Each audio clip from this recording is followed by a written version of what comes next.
If you're in a high-risk category of being sued, you need to pay attention to this to think about protecting your assets.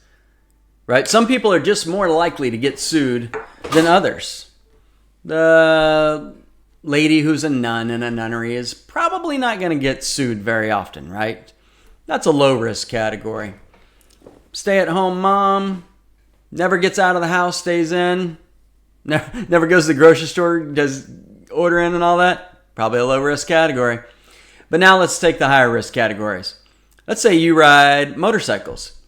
You might be in a higher-risk category, especially if you're one of the motorcyclists who zigs in and out of traffic. All of a sudden, you cause a wreck and you get sued for millions. What about a boating? You're a boater. You're out on the lake. Sun's in your eyes.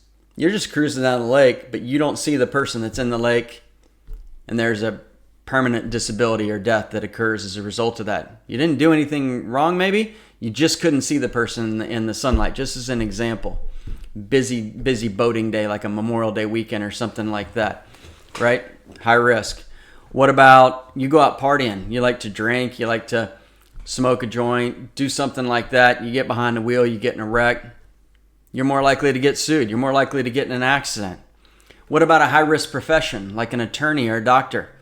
They get sued, right? Yeah, maybe the malpractice insurance covers some of it. Maybe it doesn't.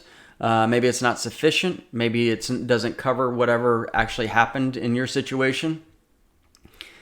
If you're in a high-risk category, it is more important for you than for anybody else probably to make sure that your asset protection plan is up to snuff, is ready, is bulletproof.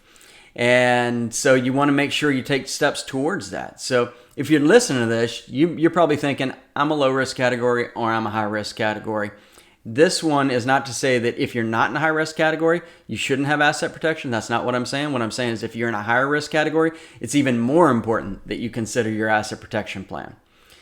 I'm attorney Mike Massey. I've helped over 1,000 families with estate planning and asset protection related items. I'd love to have a conversation with you. Click below to learn more. Go to our website, mytxwills.com. We'd love to have a conversation with you. Call us.